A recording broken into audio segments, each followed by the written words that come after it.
Welcome to the Judgment Free Zone. You download the Alcohol Free Marriage and More podcast, episode 65 for October 16th, 2023. Now adjust the volume control so that the sound can be heard in all parts of the room. Recorded live from the cornfields of Central Illinois, you're listening to the Alcohol Free Marriage podcast with Matt and Amy. Come and learn and share a journey with two former craft beer enthusiasts who went from daily drinkers to teetotalers and basically never lost their love for their life together. Hey, a freak show! Well, hello there, children. Welcome back to your weekly freak show that is the Alcohol Free Marriage and More podcast. I'm Matt, along with the always lovely and hot flashing over there, Coach Amy. How are you, my love? I'm calming down here. It's a tough season for the elderly. It's cold outside, but then it's warm, but then you go outside and do stuff, then you come inside, then you're warmer. I went outside. We went for a walk before this, but I'm like, oh, I'm going to be too cold. Put a sweater on, a light sweater, put my jacket on perfectly. Then you came in, then Normal. you were warm from the walk. Come in, I'm like, oh, I'm good. Sat down. Now I'm hot. On fire. It was just like, huh. Yeah, so... Tis the season, I guess. I don't know. But tis the season for Sober October. We hope your October is going wonderfully. You're halfway through it, I guess, right? Yeah, it is, I think, officially the halfway. Yes. As of our recording, it's October 15th, so we are officially, half-ish. We're halfway through the day of the 15th, so that's exactly halfway, yeah. Yeah, we're halfway through it. I hope that if you are interested, if you're sober curious, if you're wanting to make alcohol small and irrelevant in your life, we're here to help. We are. We're here to help. You know who's not here to help, Amy? Our grocery store with the mom water. Oh. I'm sorry, moms of the world. Guys, you know what? We try and say moms are the heroes and moms do work Mom so can hard. do everything. Mom can do everything. And then we say, here, Mom, drink this. No, Mom, you really can't do everything. You know what you need? You need water that's infused with vodka. Yes. You need it because you know what? You really aren't. You Yes. can't do it. Yes. I want to tell you that. You can't do it all. Yeah. You're a mom, so you need this booze water. Yeah. So, I mean, yeah, I'm on a little bit of a tirade about that because, we are inundated over and over and over again about women's empowerment and how we can take on the world and do this. But then ultimately, by the end of the day, you really can't do it all. No. You better have a drink of this. It's like mommy wine culture taken to the next level. It's Yeah. like mommy wine, but now it's literally called mom water. By Mom Squad. Yes, So, with vodka. I'm sorry. Clearly not I'm going to be a sponsor of our sorry. show, but Because, and this kind of took me back. I actually started to do a little writing on this and just about like when I was a kid. And what's so funny is a girlfriend just sent me a picture of her I think 8th grade daughter who's like started off with the flute. And then all of a sudden she's now hoisting around this big old berry sax. And the little thing is a teeny tiny little pipsqueak. The instrument is pretty much as tall as her. And I laugh because I said, well, what's this all about? And she's like, oh, basically, you're going to tell me I can't do it. I'm going to be able to do it. Right. And that was me. I mean, I played the tuba and it was all about the neighbor boy was like, you can't do that. Nope, you can't. I walked in the house. I said, Mom, I'm going to play the tuba. you're like, suck it, Johnny. And but with that, think about that, ladies, as a kid, as a young girl, how so many of us thought we had it. We were like, yeah, I'm going to go take on the world. Go take on the world, girls. Let's go do this. And then we get out into the world. And yes, the world is hard, but you are strong. You are stronger than you think. And all of these messages and the comparison on social media and every single time when you're scrolling through, oh, here's somebody with their wine glass and they're having fun, which I'm not opposed to that. And I totally was that person. And probably 5 years ago, quite possibly, well, probably not. It's vodka. I was not a fan of vodka, but picking up something like that would not have been something I wouldn't have done. I mean, I would have like, oh yeah, there's all kinds of different I think drinks. it's the branding that I think gets it's me. the branding. Yeah. And but also, a few years ago, I think it was like during COVID, the Hello Kitty wine. That's true. That was something too. It's like all the marketing, Amy. It is. It's all the marketing and it's, I just want people to know, ladies, you can do this. You do not have to. You're being lied to. Part of me is just like, even if you're going to drink, just don't support people who market like that. Really, it's like if you're gonna have, fine, go get a regular bottle. Don't support people who are abusing, like straight up, just like playing off your emotion and abusing you. That is just, I don't know. Well, I know That's a whole nother that. level. I mean, if you don't think this, you're very naive. But there are marketing departments, big alcohol, all the different places. They're marketing. They're like, oh, we've got the old men. We've got them. Right. They're hooked on their scotch and their whiskey and everything. And then we've got the sports guys and everybody else. No problem with that. And then we've got, working women. But then it was like, we don't have The moms. We don't have those ladies I don't think who, they got moms now, though. Yeah. Though they have them now. Because we have the mommy juice and we have all of these things. But now we have mom water. So There you go. Just blatantly. congratulations. Congratulations. You win? Like, I don't know. All right, kids. Well, if you don't want to drink mom water and you want to get some tips that helped us, like quit like we quit, you can pick up our 7 tips that helped us at joyontheirside.com, our 5 o'clock summer alcohol-free edition. Yeah, you can get And that. Yes. And speaking of alcohol-free things, Amy, you can always go over to Go Brewing and click our link down in the Yep. description there. Yep. And you get $5 off your first order. Oktoberfest is sadly gone, I know. but the grapefruit is here to stay. Yep, It was sold yep, out, but yep. I think it's back in stock. But And upcoming, the Sober Summit that I am participating in is coming up in November, the 8th, the 9th, and the 10th. This is a free online event. it's free. I didn't know that. There is you can like do a little small upgrade to get more Premium seating in the virtual environment. You do get premiums with it. So, but it is. I'm excited to be a part of it, and I think I have my link in the bio. Not in my. Put the link in. That's a direction to me, people. Put Yeah. the link in the link in the thing. Put the link in the thing in there and that. But if you go out and you can follow me on Instagram at Joy on the Other Side of Alcohol, and I'm going to be sharing more about the Sober Summit in the next few weeks. So excited that I'm to be a part of it. That'd be cool. Yay. Yes, very fancy. Yeah. Let's get to our drinks of the week real quick before we get to our interview with Tom. I'll let you kind of drive this. Okay. You one you invented, and the other I think we found on the interwebs. No, I found both. Oh, did you? Yeah, I did. I went out and I found in my feed, the social feed, all of the different mocktails and things that come up. There was the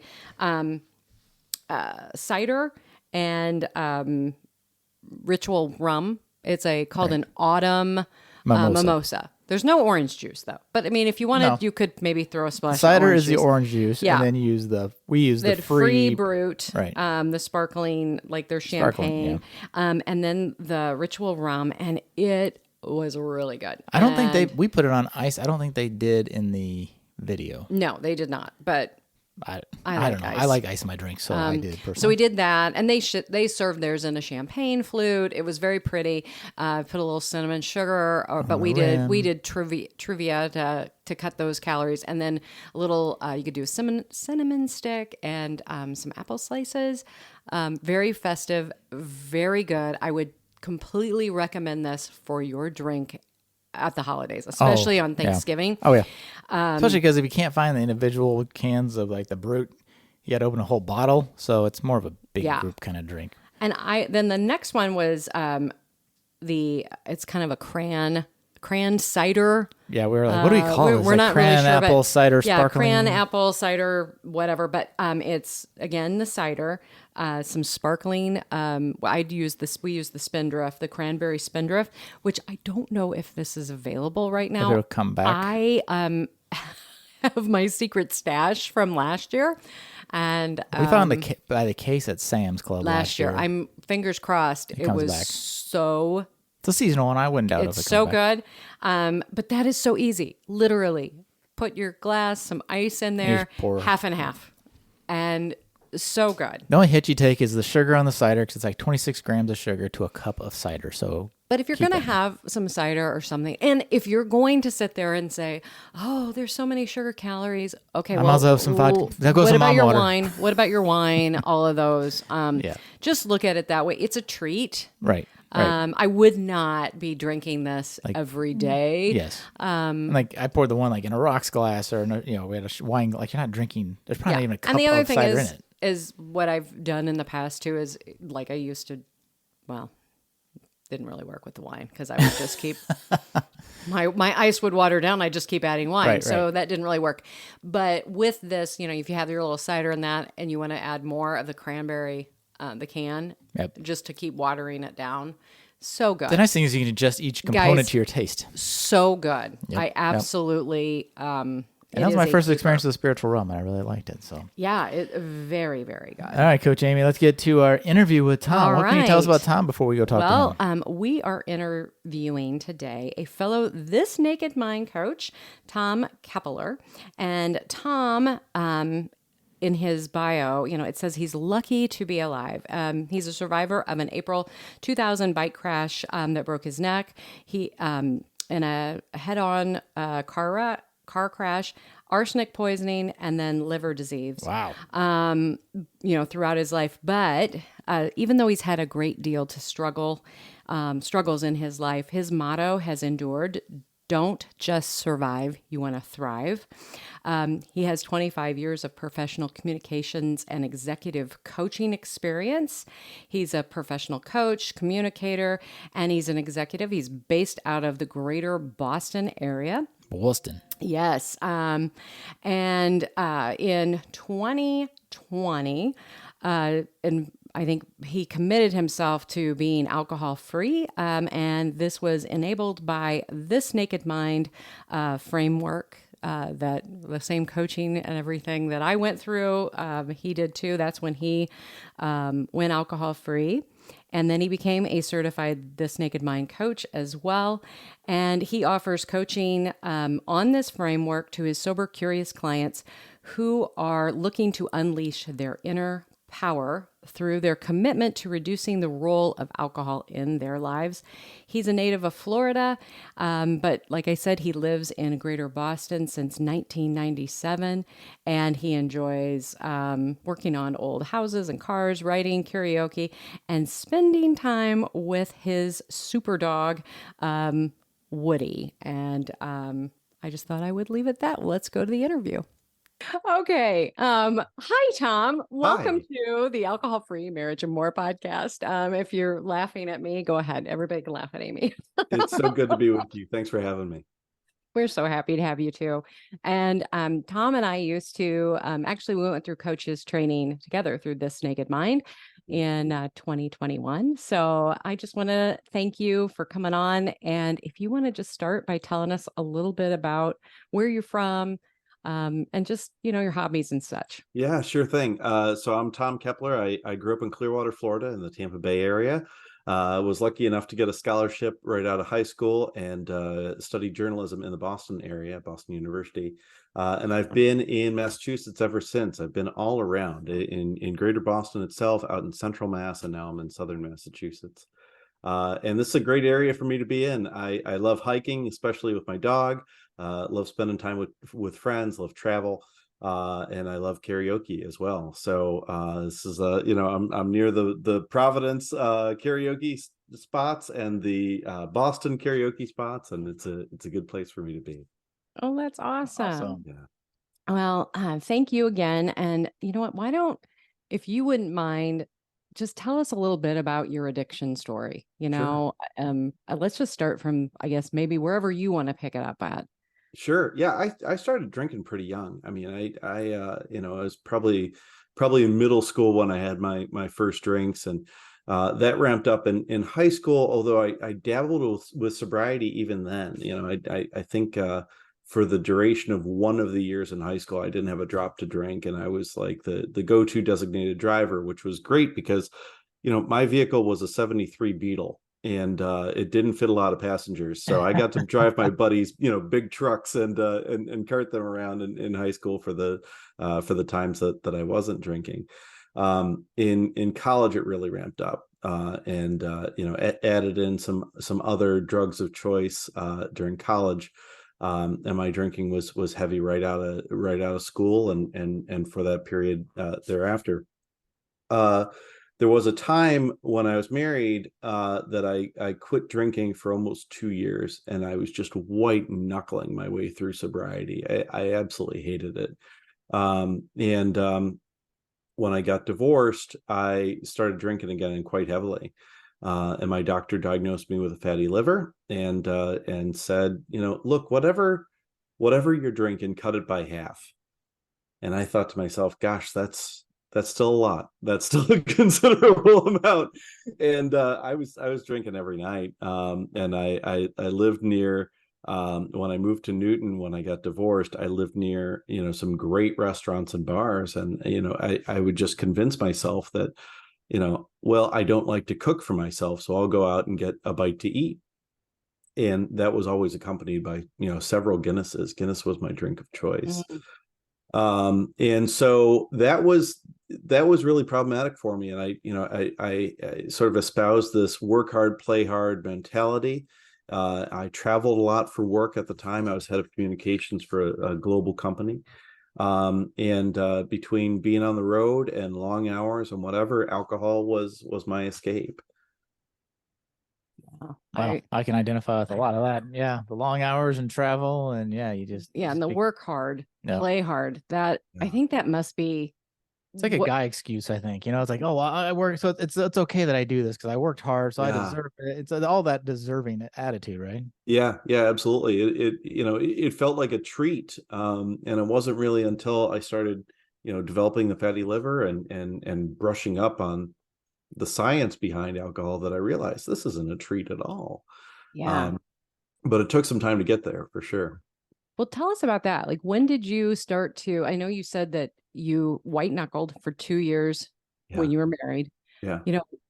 Tell us about that, because I was married previously and my ex drank a lot. And so I didn't drink as much then. Yeah. And I'm really curious about, like, why did you quit during that period of time too? Yeah, it was, there were a lot of factors that played into it. I really thought I was struggling to, wake up and fulfill my obligations, both at work and at home. I had a massive home renovation that was going on at the time, and I just felt like I was burning the candle at both ends. And I would just wake up feeling really depleted. There was a time, especially when, I would work from 9 to 5 and then eat dinner on the way to renovating a home, and then work until, midnight or 2 in the morning on renovations, and then repeat that whole cycle. And on the weekends, never really gave myself any time off either from working on the renovation or from drinking. And just got to a point where I was feeling really depleted. And there were other factors along the way there too, but I really thought, gosh, I'm just gonna quit drinking. And I just did it. I didn't engage in any 12-step programs. I didn't read anything. I didn't listen to any podcasts. I didn't reach out to anyone really for support. And I didn't get much at home either. And it was just dreadful, because what I didn't do was unpack all the things behind why I was drinking to begin with. It was it was a focus on the behavior of, I can't drink, I can't drink, I can't drink. And I was obsessing about it all the time. And, over time that became, well, I can have a shandy or a light beer or something that's low alcohol. And that just became more and more and more. It's addictive, as you know. Yeah. Right. And it just sort of snowballed from there. Mm-hmm. And then let's see, so you went through your divorce, and then that all geared up with the alcohol. When did you start to get real sober curious and, like, decide it's time to figure out what's going on here? Was that after the diagnosis then? Yeah, it certainly was. I kept drinking after that diagnosis, and I just, like the doctor recommended, I just tried to cut back a bit. And I started thinking to myself, God, cutting back might not cut it. I might have to, go abstinent again from it. Um, but I was dating someone at the time, and we went to Nashville together, and the Tennessee Titans were playing in the playoffs that particular Saturday when we landed. And so we wanted to root on the home team, right? So we went out to a bunch of bars on Broadway and, rooftop bars with football playing, and watched the game and guzzled down a bunch of drinks. Checked into the Airbnb. We, took a short nap and then went out on a pub crawl. And I remember, at the third or fourth stop along the way of the pub crawl, being on stage singing karaoke, and I couldn't see the words, and I couldn't remember them either, and I was just blacked out on stage. But for whatever reason, another drink just sort of arrived, and I kept going, and made it home to the Airbnb safely, and got sick to my stomach, and I did that for 3 days straight. I couldn't hold anything down. And I was shaking, and I couldn't, even hold water down. And went and got an IV infusion at one of those, we fix your hangover kind of places, not a medical facility by any means. And made it to, the reason that we went to Nashville to begin with was to see Brandi Carlile play at the Ryman.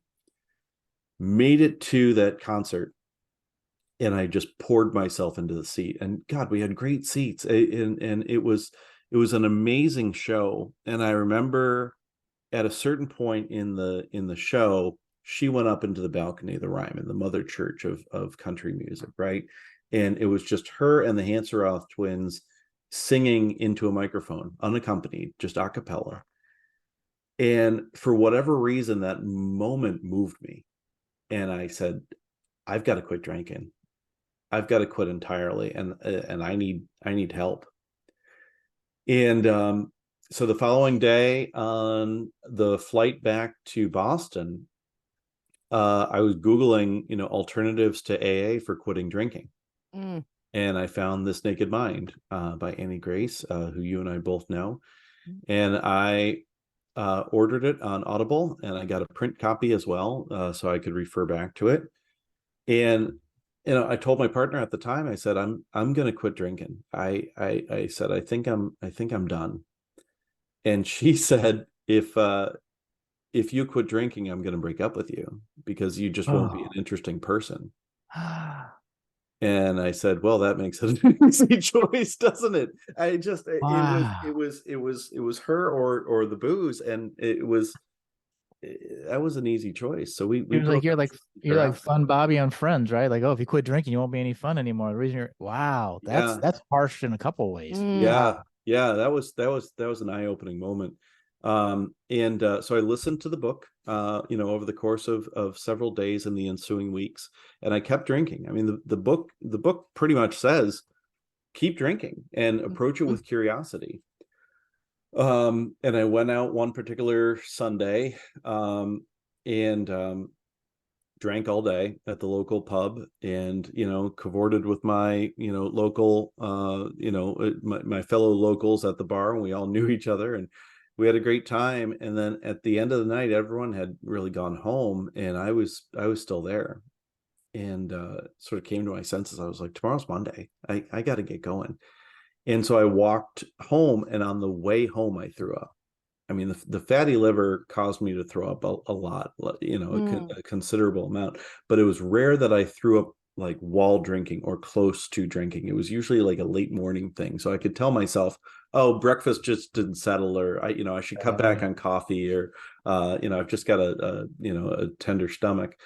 But this time I threw up in the bushes of a car dealership, and I sort of came to my senses, and I was like, that's it. I'm done. And I had been journaling, and I had been really paying attention to my mood before, during, and after drinking. And that curiosity and that those beginning stems of inner work were really very helpful in helping me sort of build the case to myself, because I'm a real logical guy.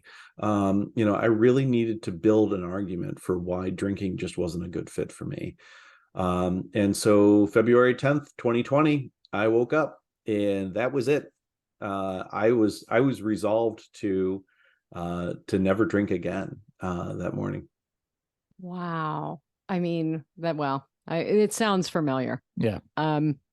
Definitely for me. Like, I like how you said, I'm going to build this case. Yeah. I'm going to build this case. Like, Yeah. okay, what's going on here? And what am I going to do after this? Yeah. I mean, that had to have been there too. I mean, Yeah. your fun times are, you've already been told by the girlfriend that we're done if you're going to do this. Yeah. And then also, like, I mean, you just left the bar where, all your friends, all the people you hang out with. I mean, we had that too. I mean, Yep. that was our life. I mean, Yeah. our hobby was drinking. Yeah.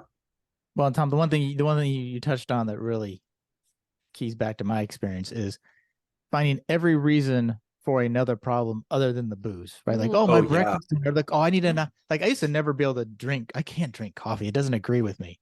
I quit drinking. I drink coffee all the time now. It wasn't Yeah. the coffee. It was the Right. bottle of gin I drank the night before. Yeah. It's like, no, you have a tender stomach, to your point. Yes, because of all that Guinness you poured down there. You bet. Absolutely. It's toxic. And there's $1 billion industry behind teaching us that, alcohol is the key ingredient to having any fun. I got to tell you, my life is a lot of fun. I have a blast no matter what I'm doing, and none of it involves alcohol these days. Yeah. I'm really, really thankful for, the friends I've made, during my sobriety journey, and also the friends, from long ago who have stepped up and said, we miss you. Where have you been? College friends and high school friends and even friends from childhood have come sort of back out of the woodwork and, learned that I'm probably a lot more approachable these days and a considerable amount more fun, I love that. I yeah. love it. And you do karaoke. You said, I want to have you talk to us about how a person who this was your hobby, your life, how did you continue on?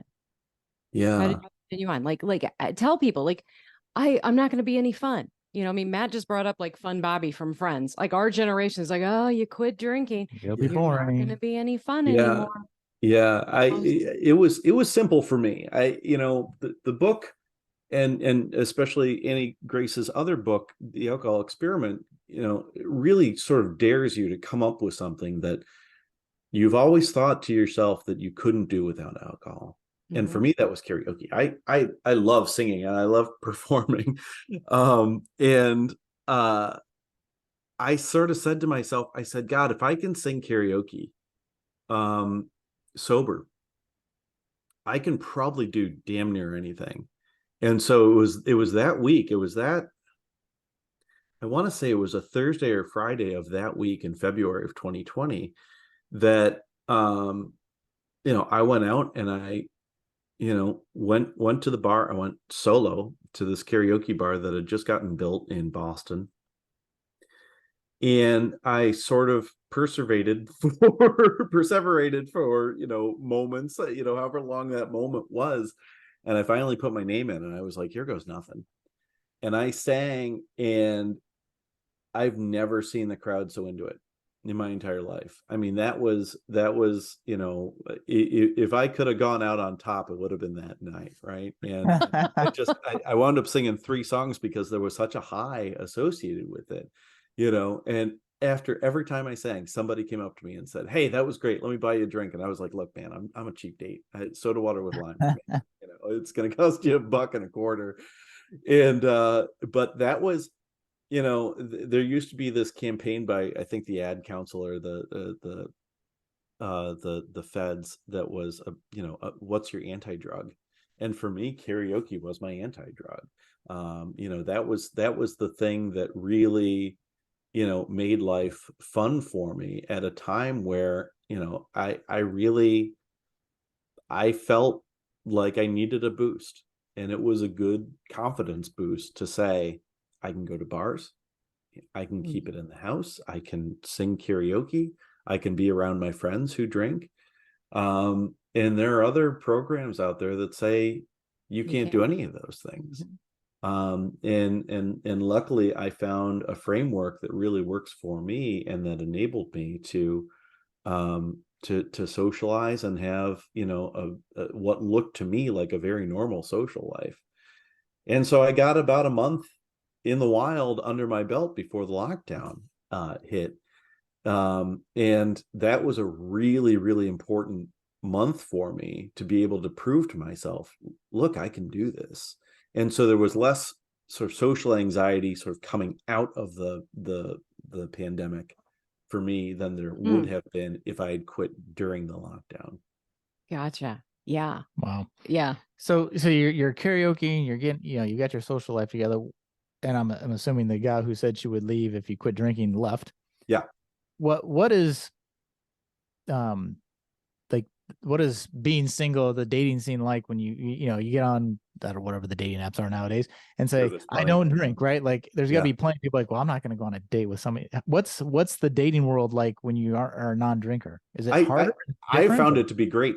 I say that I'm alcohol free in my profile on any of the dating apps that I'm on or anybody I sort of meet out in the wild.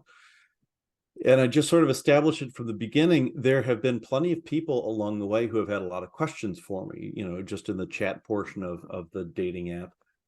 One became a client and wound up quitting booze for good, which I'm thrilled to report. But for me, from a dating perspective, it makes things a whole lot easier. You're so much more clear headed. You meet people who are at least okay with you not drinking, if not sober themselves. My partner now, barely drinks. She probably has 4 drinks a year. Mm, And we have just a wonderful relationship. And it's never proven to be an issue for me. And even in that moment on the airplane when I was sort of feeling my worst and depleted physically and emotionally and what have you, I knew I knew she was wrong. And I knew that I would be just fine socially and emotionally and physically too if I quit drinking. oh, and that's probably for some people is not the case. I Yeah. mean, because I know for me, that's one of the hardest things is someone decides they want to quit and their partner is still drinking Yeah. and they're married and it's like, hey, I'm not quitting Yeah. and too bad. And I don't know. I think being sober and or alcohol free or whatever we want to call it and going into a relationship, I mean, that's the real, true, authentic you. Yeah.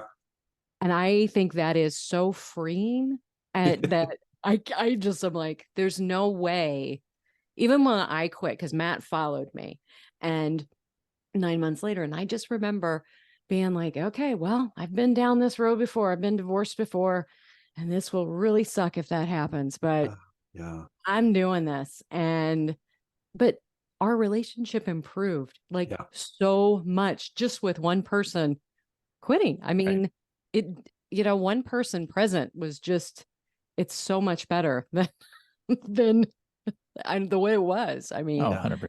Yeah. yeah. Well, and Tom, when your doctor said you need to cut your drinking by half, even if it was a lot, Yeah. did you actually try and moderate? And what was your experience with that? I did, Matt. There wasn't a whole lot of time in between those two things, right? It was early January that my doctor said that to me. It was the second or third week of January when we went to Nashville, and it was the 10th of February when I quit, right? So things happened. They seemed to take forever, but it was really only, the course Right. of 6 weeks or so. So Gotcha. yeah. And so going into the pandemic, how was that? I I mean, changed my because life. I absolutely changed my life. The pandemic was a very, very hard time for a lot of people. And a lot of people died and a lot of people suffered from it, both, economically and physically and emotionally, mentally, what have you. I thrived. I was close to 300 pounds at the time. And so that didn't help the liver or the sense of fatigue or anything of the sort. I had been journaling a lot, like I mentioned, and I kept coming up with a list of 13 topics that always bothered me.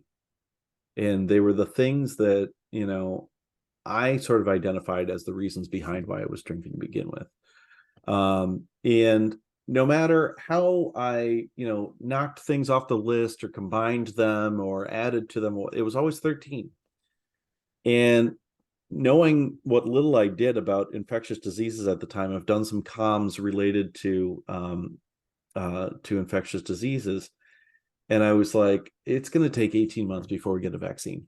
But we've got 6 months of this, like this lockdown, with the masks and staying at home and all that. And that meant for me, I wouldn't be traveling for work at a bare minimum. And I probably wouldn't be going into the office much.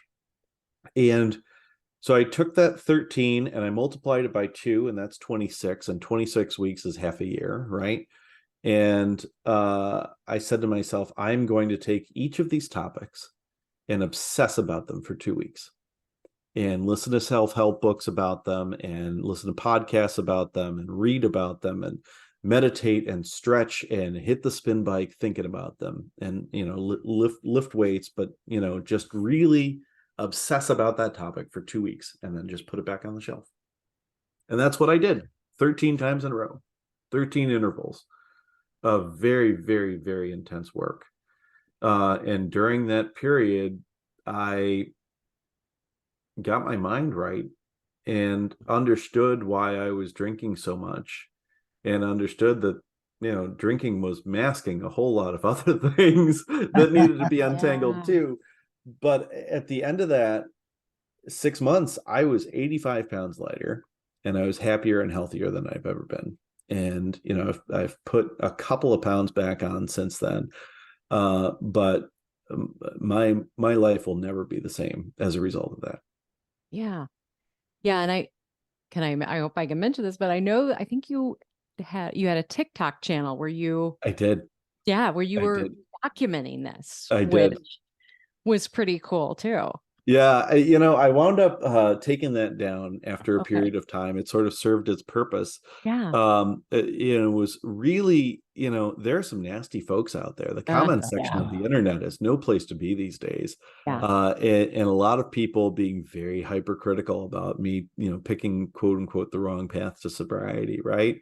Because some folks in a different program think that that's the only one. And while I respect their beliefs and their rights to have that opinion, the volume of comments on my TikToks where I'm just a guy riding a spin bike lip syncing to a song, and saying something about it in the caption, something about my sobriety in the caption, that wound up not being the right path for me, TikTok. But there are plenty of great creators out there and on Instagram and Facebook as well.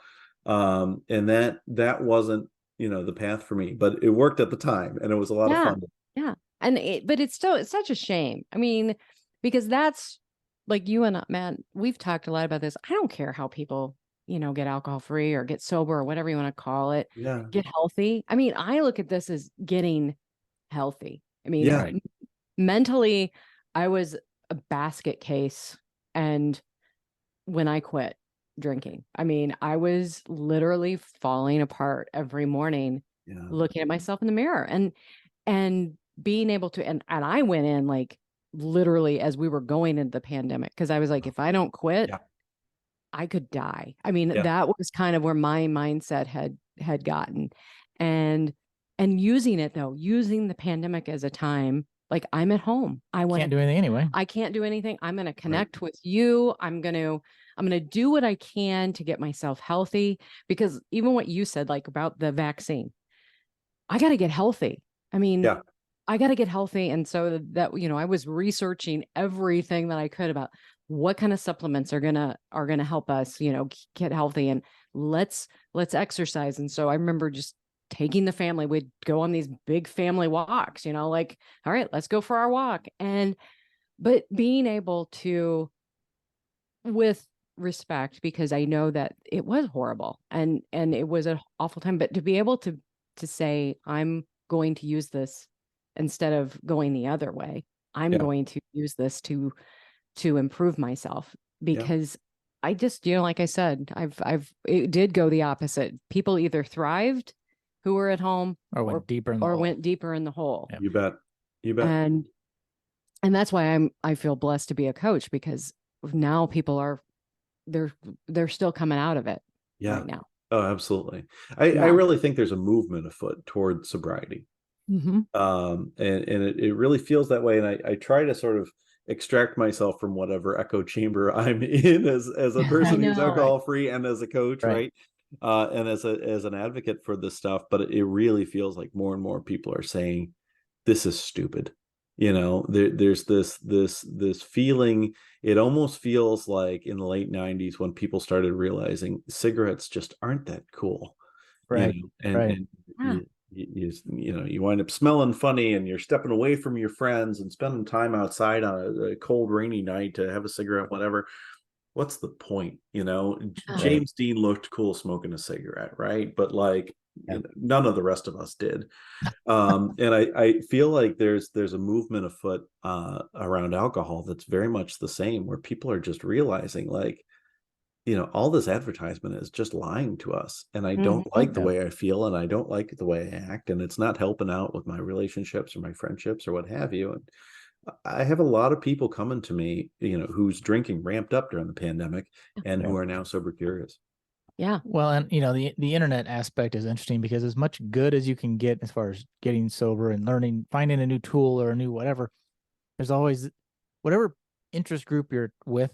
I mean, I'm like a photographer and a drone pilot. Those groups, when they're in it, if you're not doing it this way, you're doing it wrong. Oh, instead of just encouraging people to explore and do it right. I mean, Tommy, we're all communicators. You could get into debate about the Oxford comma with people if you want to, about how that's right or wrong, right? So it's both good and bad, but we try and encourage on our podcast. Yes, we have a process that worked for us, and great. But whatever, it's your journey. Yeah. Whatever, whether that's drinking less, none, whatever is getting you to a healthier lifestyle, cool. And share it with others and let them know, but don't prescribe that that's the only way you can do it. Yeah. Here's a way that worked for me, and here's a way that worked for you, and here's a way, and even within those ways, right, there's hybrid. I think your own little 13-step program that you kind of invented, I think was probably a big part of yours. And I love that approach, because first off, they're all personal, right? Those 13 things you wrote down. Sure. And the other thing I love most about it is I'm very kind of attention deficit, like, oh, shiny. I only have to focus on it for 2 weeks, and then I get to move on to something else. Yeah, same here. And then he's like, you got to read the Bible with me for the year. And I'm like, oh, a year? I'm like, can we do it for 2 weeks? So I like the 13 things over 2 weeks. I think that's a great, and journaling. Amy always talks about journaling. Do you still journal today? Yeah. I am not as disciplined about it as I once was, but at least twice a week, I'm journaling, and it just helps with so much, to look at your thoughts on paper in black and white and say, is this true? Or why do I think this? Why do I feel this way? Why does this thought keep coming up? Where's it coming from? Who's saying it? Is it me? Is it my voice? Is it a younger version of me? Is it somebody else? And just as a tremendous supplement to therapy and all the other work, journaling's been transformative for me. So is there a book in there somewhere, maybe? What's that? Is there a book in there somewhere, maybe? Oh, I'm sure. I'd have to slow down. I should do 2-week intervals and write the. There you go. Write the book I've been thinking about. A book in a year, a 2 weeks interval. There you go. I mean, and I love how you talked about, that the journaling piece, because I know so many people, and I journal. It comes in waves. It's like all of a sudden I'm in this journaling mode, and then it kind of fades away for a while, and then all of a sudden it just comes right back. And some of my clients are like, well, I just don't journal. I'm like, I've been trying to give them, what is that? There's a acronym like the daily log, and it's what did you learn each day? What did you observe? And then the gratitude, and just 3 lines just to get you started. Do you have some tips that you would encourage people to at least look at? And I love how you had those questions there too about, are these thoughts? One of the simplest things, one of the simplest writing exercises that I do pretty regularly is rosebud thorn bulb, right? So the rose is, what's the best thing that happened this week, right? What is the shining flower in a vase on your table that you're holding up to say, this thing happened, and by gosh, it was great, right? The bud is something that's emerging, right? Something in the near future that you're looking forward to. So really, what's really, getting you out of bed with a spring in your step in the morning, right? The thorn is, what's the worst thing that happened this week, or something that is just, chronically plaguing you or what have you. And the bulb is a light bulb, right? So it's your idea for how you can turn that thorn around, right? The steps that you can take to really improve your situation, if just incrementally. I can go for a walk, I can sit in the sunshine, I can play with my dog, whatever it is. I've got a big group of friends, and we try to be pretty disciplined about doing that with one another once a week. And it's a really fun exercise. I really recommend it. And it's easy, right? It's easy to remember. It's easy to do, and there's a peer pressure element to it too. So that's proven to be very helpful for me. The other thing that I'd recommend is something that I actually found on TikTok. It's called the Shadow Work Journal. I think it was 14 or 15 bucks. It is a journaling book. It is a journal with prompts that ask you, sort of guide you through shadow work. One of the most transformative things I've ever done. And I just started doing it maybe a month ago. And it is really, really, really helpful. I think I might have to. Okay. Yeah, we add it to the library. Amy's gonna be buying something else. Here comes the Amazon truck. Every day I'm like, did you order another book? Yes. And you know what, I love how you said earlier too. You're like, as I remember with Annie's book, I downloaded the Audible.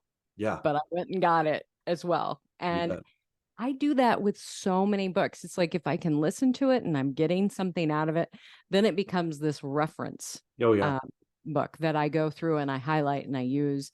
And so I really appreciate that, that you said that, because I even encourage now my clients. I'm like, look, listen to it and buy it.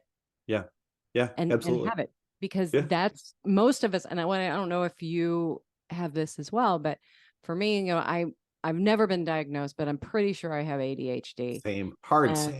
Yeah. And it's just like, and I think there's so many of us who struggle with addiction. Yeah. Who, have this. It's like that brain that kept going. Yeah. It's a way to quiet down that brain. Absolutely. That hamster got to get knocked off the wheel somehow. And being able to really go through these steps. I just, there's so much here. I'm so excited that you gave us those two different ideas. I'm going to be using them as well. And I'll give you about a week till she has me doing it. Good luck. Do what Tom said. Now you need to do it too. Exactly. Yeah. But I would, I want to invite you, if you are ever in the area in Illinois, a friend of ours is going to be opening up a karaoke bar. Yeah. Which is so cool. And I'm just like, yes. He's also sober, and he is going to have mocktails and all of these fun things as well. So if you're ever coming through Bloomington, Illinois, we do some sober karaoke. That's awesome. Oh, looking forward to it. I found actually about 20 minutes from here in Attleboro, Mass. There is a cafe. They've got a bar and they've got food trucks set up and whatever, but they are primarily a coffee shop, and they do karaoke every Friday. And I'm like, I have found my spot. That's so fun. Yeah. So cool. All right, Tom, I always get the final question though, but before I ask that, where do people find you? I can be found on LinkedIn. Last name is a little funny to spell, Keppeler. Or you can find me on my website, which is obsidiancoaching.com. Very cool. Yeah. All right. So when you're out, not drinking, but doing your karaoke, what's your favorite go-to non-alcoholic cocktail or beverage? Soda water with lime. It just rolls off the tongue. It's a simple drink. They always have it. Anybody who's got a soda gun has it. and it's just easy. I try to keep it as uncomplicated as possible so that it just comes right off the tongue. And that was a trick I learned early on was, if you want a Coke, get a Coke. But if you want, can I get this with this and a splash of that and whatever, it's just, sometimes it's a little too elaborate. And I always found myself getting kind of tongue tied when I would go, especially to a new bar. So soda water lime for me. Well, and you throw in a rocks glass, and nobody's gonna know if there's vodka in it, or Yeah, if exactly. It looks like a you cocktail. you camouflage in if that's what you're interested in looking. If you want to not stand out, you want to look like part of the crowd. It totally fits. Yeah. Awesome. Absolutely. Wow. Thank you so much for You being bet. on with us. We appreciate it. Love what you're doing. Love what you're putting out in the world, your positivity. That was one of the things in our coaches training that I was like, Tom's doing a call. I'm going to that call. We're going to and it was right just, back at you. I love your just positivity fun. as well. Yeah. So thank you so much. And we will hopefully maybe be in touch when you decide you're going to write that book. Okay, that sounds good. And I'll swing by the next time I'm in Illinois and we'll do some karaoke together. Sound like a plan? That sounds awesome. Thanks so much. All right. Thank you both. Bye now. Well, thank you, Tom, for being on the Alcohol-Free Marriage More podcast. That was a great story. Many things I identified with myself. Just an all-around awesome guy. Yeah. Great spirit, great attitude. Yeah. He's one of those people that when I, met him, I was just like, you know what? This is a buddy. This is somebody who I'm hoping, in a few years will be like, hey, we're on the East Coast. Can we hang out? Let's go karaoke. Well, and I love that he's out there, a male coach, putting the men's voice out there in the sober world, because we need more of that too. So yeah. Thank you so much, Thanks, Tom. Yeah. All right. Well, thank you for joining us this week on the Alcohol-Free Marriage More podcast. Check us out next week for, I think, another awesome interview. But until then, I am Matt, along with Coach Amy. Wish you peace and love in the cornfields, and we are out.